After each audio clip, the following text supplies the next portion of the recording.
Avant de nous tourner vers la prière, arrêtons-nous un instant pour écouter la parole de Dieu. Puis, nous élèverons ensemble nos cœurs vers lui. Il est des croyants d'une force peu commune. Ce ne sont pas toujours ceux qui affichent une assurance imperturbable, mais bien souvent ceux qui ont pleuré dans le silence, marché seuls dans des vallées obscures et traversé des tempêtes que nul autre ne soupçonne. Pourtant, ils tiennent debout. Ils portent peut-être des cicatrices, mais ils ne se sont pas effondrés. Ils ont été ébranlés, mais non détruits. Ce qui les maintient, ce n'est pas la fermeté de leur caractère, mais la profondeur de leur confiance en le Seigneur. Le prophète Jérémie nous le rappelle, 17, 7-8, « Béni soit l'homme qui place sa confiance en l'Éternel, et dont l'assurance est en lui. Il est comme un arbre planté près des eaux, il étend ses racines vers le courant. Quand vient la chaleur, il ne craint rien, son feuillage reste vert. Même dans l'année de la sécheresse, il ne s'inquiète point, et il ne cesse de porter du fruit. » Voilà le portrait de la sécurité spirituelle. Elle ne promet pas l'absence d'épreuves. La chaleur viendra, la sécheresse surviendra, la pression montera. Mais cet arbre-là ne flétrit pas, il continue de porter du fruit. Ainsi en est-il du croyant, qui a résolu de mettre son cœur à l'abri en Jésus. Il peut sentir l'intensité des combats, mais au plus profond germe une stabilité qui vient de Dieu, et non des circonstances. Lorsque ta confiance est en l'Éternel, tu n'es pas spirituellement à découvert. Tu n'es pas la proie facile de chaque assaut de l'ennemi. Cela ne signifie pas que tu ne seras jamais tenté ou découragé, mais que tu ne tiendras pas seul. Dieu lui-même est celui qui affermit tes pas. Imagine une maison dont toutes les fenêtres seraient grandes ouvertes, les portes déverrouillées, sans aucune protection. Rien ni personne n'empêcherait quiconque d'y entrer. À l'intérieur, des biens précieux, mais non gardés. Cette image illustre une vie qui ne place pas sa confiance en Dieu. Lorsqu'on se fie à l'argent, aux personnes, au statut ou à soi-même, le cœur demeure sans garde. La peur entre, le doute s'installe, l'anxiété trouve une place. L'Écriture nous rappelle en 1 Jean 4:4, « Celui qui est en vous est plus grand que celui qui est dans le monde. » Croire cela change ta manière de te tenir. Tu avances avec courage, non par ta propre force, mais parce que celui qui est en toi est fort. Tu peux te sentir faible, mais tu sais que Dieu ne l'est pas. Tu peux ignorer comment les choses s'arrangeront, mais tu connais celui qui tient ton avenir. Voilà pourquoi il importe où tu places ta confiance. Le psaume 20:7 le dit avec puissance. Les uns ont confiance en leurs chars, les autres en leurs chevaux. Mais nous invoquons le nom de l'Éternel, notre Dieu. Aujourd'hui, certains se fient à ce qu'ils voient, contrôlent ou calculent, mais l'enfant de Dieu choisit de se confier en le Seigneur. La confiance est une décision du cœur. Considère maintenant le doute. Il n'est pas une simple pensée fugace, il est l'ennemi de la foi. Le doute se fixe sur le problème et refuse d'en détacher le regard. Il voit la porte close et la déclare définitive. Il répète inlassablement les scénarios du pire. Il grossit l'obstacle et réduit la grandeur de Dieu dans ton esprit. La foi, elle, regarde la même situation, mais y répond différemment. Car nous marchons par la foi, et non par la vue.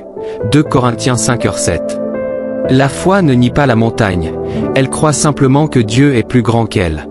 Le doute voit les ténèbres et s'attend à ce qu'elles durent. La foi se souvient que Dieu est lumière. Le doute voit la vallée et s'y installe. La foi croit que Dieu est le berger qui nous en fait traverser le seuil. Hébreux 11:1 définit la foi ainsi. Or la foi est une ferme assurance des choses qu'on espère, une démonstration de celles qu'on ne voit pas. Elle s'accroche aux promesses de Dieu avant même que la réponse n'apparaisse. Elle déclare « Dieu est à l'œuvre, même lorsque je ne comprends pas comment ». Le doute épuise ta force et trouble ta paix. Il te donne l'impression de marcher sur un sol mouvant. Mais lorsque tu choisis de faire confiance à Dieu, quelque chose change en toi. Tu peux faire ce pas qui semble risqué, non parce que tu crois en tes capacités, mais en sa fidélité. Tu peux encore avoir peur, mais tu avances dans l'obéissance, car ton assurance est en lui. La foi et la peur ne peuvent régner ensemble dans ton cœur. L'une chassera toujours l'autre. Quand la foi s'élève, la peur perd son emprise. Quand la peur domine, la foi s'étiole. Alors, résous-toi à placer ta confiance en le Seigneur. Laisse tes racines plonger profondément dans sa parole et sa présence. Tu rencontreras encore la chaleur et la sécheresse, la pression et l'orage. Mais en Christ, tu n'es pas facilement brisé. Tu es planté. Tu es soutenu. Tu es porté par un Dieu fidèle, qui ne te lâchera jamais. Maintenant, inclinons nos cœurs pour prier ensemble. Seigneur Jésus, je te présente mon cœur. Tu vois ce que nul autre ne discerne. Tu connais ces parts de moi que souvent je ne comprends pas moi-même. Rien ne t'est caché. Aussi, je viens à toi dans la sincérité et l'humilité, te suppliant d'opérer en moi un travail profond. Si l'orgueil habite en moi, retire-le, Seigneur. Si quelque rancune y est dissimulée, quelque amertume que j'ai tenté d'ignorer, arrache-la de moi. Je ne veux rien retenir qui t'offense ou endurcisse mon âme. Je t'apporte chaque cicatrice, chaque blessure, chaque souvenir douloureux qui vit encore en mon cœur à cause du passé. Guéris-moi, Père.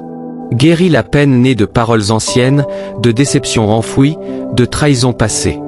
Guéris ces lieux intérieurs que je feins d'avoir apaisés, mais qui saignent encore dans la solitude. Ta parole m'exhorte en Proverbe 4h23. Garde ton cœur plus que toute autre chose, car de lui jaillissent les sources de la vie. Mon cœur est le lieu d'où découlent mes pensées, mes choix, mes paroles et mes actions. Aussi je t'implore, Seigneur, façonne en moi un cœur qui t'est dévoué. Donne-moi un cœur qui désire vivre d'une manière qui te réjouisse. Ton évangile selon Luc 12, 33-34, enseigne, vendez ce que vous possédez et donnez-le en aumône. Faites-vous des bourses qui ne s'usent pas, un trésor inépuisable dans les cieux, où le voleur n'approche pas, et où la mite ne détruit point. Car là où est votre trésor, là aussi sera votre cœur.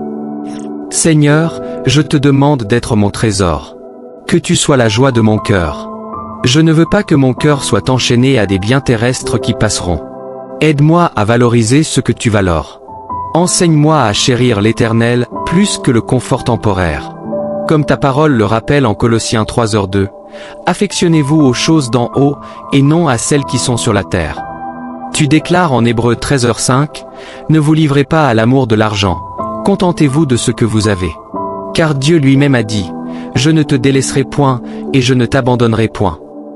Seigneur, donne-moi un cœur content. Apprends-moi à me réjouir de ce que tu m'as déjà donné. Je n'aurai peut-être jamais tout l'or et l'argent que ce monde propose, mais je t'ai, Seigneur Jésus, et cela suffit, plus que suffit. Aide-moi à me souvenir que ta présence vaut plus que toute possession. Que ma joie ne dépende pas de ce que je détiens, mais de cette certitude. Tu ne me quitteras jamais, tu ne m'abandonneras jamais. Père, ta parole en Matthieu 15h8 met en garde. Ce peuple m'honore des lèvres, mais son cœur est éloigné de moi. Seigneur, je ne veux pas prononcer de belles paroles tandis que mon cœur s'éloigne. Je ne veux pas d'une foi cantonnée à mes lèvres, mais absente de ma vie. Aide-moi à t'honorer, non seulement par mes paroles, mais par ma manière de vivre, de penser, d'aimer et d'obéir. Rends mon culte authentique. Fais que ma dévotion soit sincère. Saint-Esprit, aide-moi à devenir un vrai disciple de Jésus-Christ. Agis en moi de l'intérieur vers l'extérieur. Transforme mon cœur pour qu'il n'y ait plus de place pour la malice, la tromperie, l'hypocrisie ou l'envie. Ta parole en une Pierre 2h m'enjoint de me défaire de toute méchanceté, de toute ruse, des hypocrisies, des envies et de toute médisance. Aide-moi à vraiment déposer ces fardeaux. Change mes attitudes, mes réactions, mes motivations. Je ne peux me changer par ma propre force, mais toi, tu peux me métamorphoser entièrement. Père, je m'accroche à ta promesse en Ézéchiel 36, 26-27, je vous donnerai un cœur nouveau, et je mettrai en vous un esprit nouveau. J'ôterai de votre corps le cœur de pierre, et je vous donnerai un cœur de chair. Je mettrai mon esprit en vous, et je ferai que vous marchiez selon mes lois, et que vous observiez et pratiquiez mes ordonnances. Seigneur, accomplis cela en moi. Ôte ce cœur de pierre. Retire toute part dure, froide, obstinée de mon être. Arrache tout désir corrompu, tout péché secret, toute attitude qui ne reflète pas Christ. Donne-moi un cœur nouveau, un cœur sensible. Un cœur de chair qui ressent ce que tu ressens, et aime ce que tu aimes. Ton serviteur David te suppliait, Psaume 51, 12, crée en moi un cœur pur, ô Dieu, et renouvelle en moi un esprit bien disposé. Voilà ma prière en ce jour. Crée en moi un cœur pur. Lave-moi intérieurement. Renouvelle mon esprit, ma passion pour toi, mon désir de t'obéir même dans les petites choses. Seigneur, tu es le Dieu qui ne regarde pas à l'apparence, mais au cœur. Comme tu le rappelles en 1 Samuel 16h7, l'homme regarde à ce qui frappe les yeux, mais l'Éternel regarde au cœur. Je prie pour que, lorsque tu contemples mon cœur, tu y trouves la sincérité et un engagement véritable envers toi. Je te demande d'y voir un cœur qui te fait confiance, s'appuie sur toi, se repose en toi. Démêle en moi toute forme de comédie. Que l'authenticité marque ma relation avec toi. Je t'en prie, Seigneur Jésus, guéris-moi là où je suis brisé. Guéris mon cœur de la déception, de la peur, de l'insécurité. Guéris-moi des mensonges que j'ai crus sur moi-même et sur toi. Libère-moi de toute chaîne qui a captivé mon cœur. Que ta vérité remplace chaque mensonge. Que ton amour chasse toute crainte. Sois loué, mon roi. Tu es si bon, si fidèle. Merci parce que tu es à l'œuvre en mon cœur, même lorsque je ne vois pas encore tous les changements. Je crois qu'en demeurant dans ta présence et dans ta parole, tu poursuivras cette bonne œuvre que tu as commencée en moi. Merci d'exaucer ma prière. Au nom puissant de Jésus-Christ, je prie. Amen.